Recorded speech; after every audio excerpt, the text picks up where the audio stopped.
Genèse.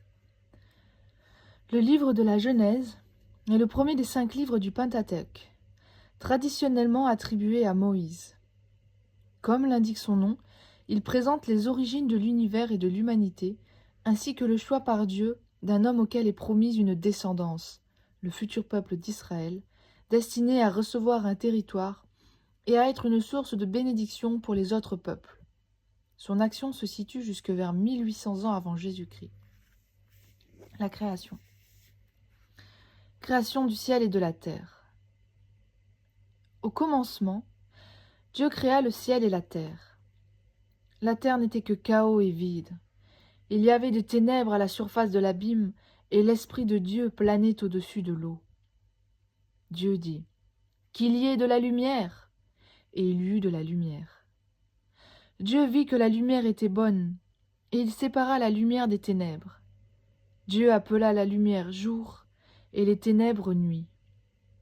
Il y eut un soir, et il y eut un matin. Ce fut le premier jour.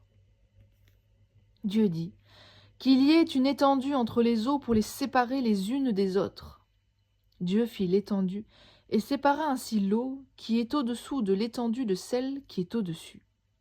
Cela se passa ainsi. Dieu appela l'étendue ciel. Il y eut un soir et il y eut un matin. Ce fut le deuxième jour. Dieu dit : « Que les eaux qui sont au-dessous du ciel, se rassemblent à un seul endroit et que le sec apparaisse. » Dieu dit : « Que les eaux qui sont au-dessous du ciel se rassemblent à un seul endroit et que le sec apparaisse. » Et cela se passa ainsi. Dieu appela le sec terre et la masse des eaux mer. Dieu vit que c'était bon. Puis Dieu dit : « Que la terre produise de la verdure, de l'herbe à graines, des arbres fruitiers qui donnent du fruit selon leur espèce et qui contiennent leurs semences sur la terre. » Et cela se passa ainsi. La terre produisit de la verdure, de l'herbe à graines selon son espèce, et des arbres qui donnent du fruit et contiennent leurs semences selon leur espèce. Dieu vit que c'était bon. Il y eut un soir et il y eut un matin. Ce fut le troisième jour. Dieu dit : « Qu'il y ait des luminaires dans l'étendue du ciel pour séparer le jour de la nuit. Ils serviront de signes pour marquer les époques, les jours et les années, ainsi que des luminaires dans l'étendue du ciel pour éclairer la terre. » Et cela se passa ainsi. Dieu fit les deux grands luminaires, le plus grand pour présider au jour et le plus petit pour présider à la nuit. Il fit aussi les étoiles.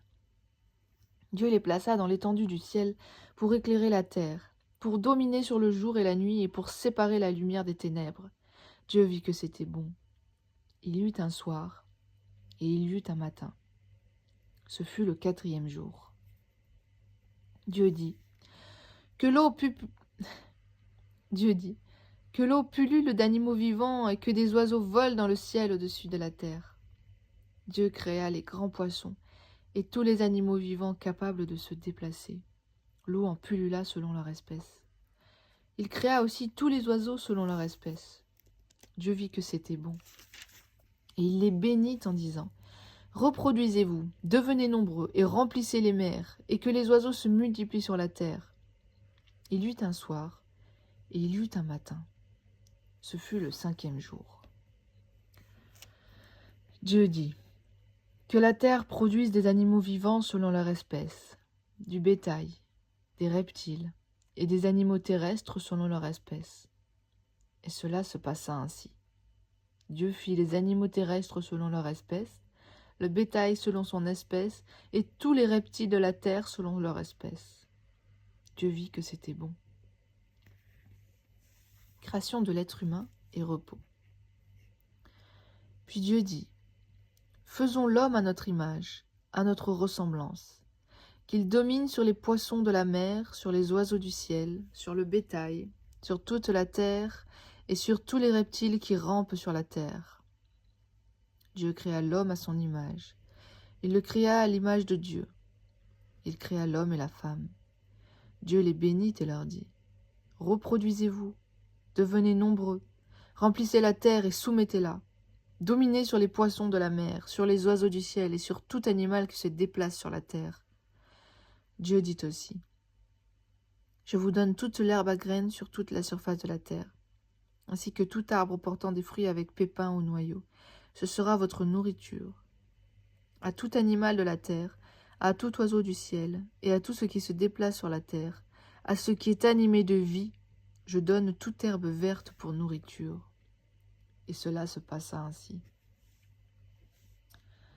Dieu regarda tout ce qu'il avait fait, et il constata que c'était très bon.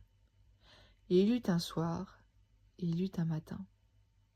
Ce fut le 6e jour. C'est ainsi que furent terminés le ciel et la terre, et toute leur armée.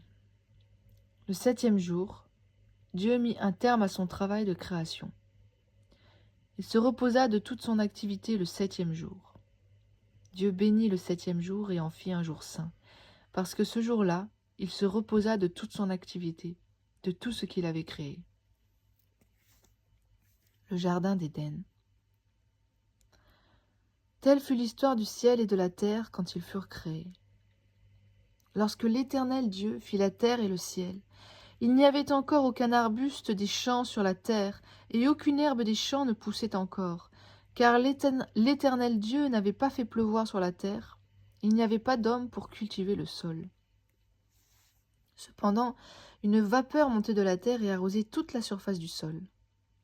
L'Éternel Dieu façonna l'homme avec la poussière de la terre. Il insuffla un souffle de vie dans ses narines, et l'homme devint un être vivant.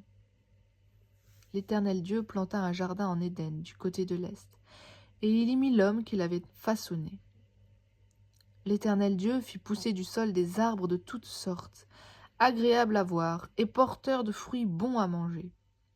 Il fit pousser l'arbre de la vie au milieu du jardin, ainsi que l'arbre de la connaissance du bien et du mal. Un fleuve sortait d'Éden pour arroser le jardin, et de là il se divisait en 4 bras.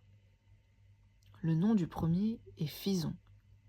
Il entoure tout le pays de Havila, où se trouve l'or. L'or de ce pays est pur. On y trouve aussi le bdellium et la pierre d'onyx. Le nom du deuxième fleuve est Guillon. Il entoure tout le pays de Cush. Le nom du troisième est le Tigre. Il coule à l'est de l'Assyrie. Le 4e fleuve, c'est l'Euphrate. L'Éternel Dieu prit l'homme et le plaça dans le jardin d'Éden pour qu'il le cultive et le garde. L'Éternel Dieu donna cet ordre à l'homme. Tu pourras manger les fruits de tous les arbres du jardin, mais tu ne mangeras pas le fruit de l'arbre de la connaissance du bien et du mal, car le jour où tu en mangeras, tu mourras, c'est certain. L'Éternel Dieu dit, « Il n'est pas bon que l'homme soit seul. Je lui ferai une aide qui soit son vis-à-vis. » L'Éternel Dieu façonna à partir de la terre tous les animaux sauvages et tous les oiseaux du ciel, puis il les fit venir vers l'homme pour voir comment il les appellerait. Il voulait que tout être vivant porte le nom que l'homme lui donnerait. L'homme donna des noms à tout le bétail, aux oiseaux du ciel et à tous les animaux sauvages, mais pour lui-même, il ne trouva pas d'aide qui soit son vis-à-vis. Alors l'Éternel Dieu fit tomber un profond sommeil sur l'homme, qui s'endormit. Il prit une de ses côtes et referma la chair à sa place. L'Éternel Dieu forma une femme à partir de la côte qu'il avait prise à l'homme, et il l'amena vers l'homme. L'homme dit, « Voici cette fois, celle qui est faite des mêmes os et de la même chair que moi. On l'appellera femme, parce qu'elle a été tirée de l'homme. C'est pourquoi l'homme quittera son père et sa mère, et s'attachera à sa femme, et ils ne feront qu'un. L'homme et sa femme étaient tous les deux nus, et ils n'en avaient pas honte.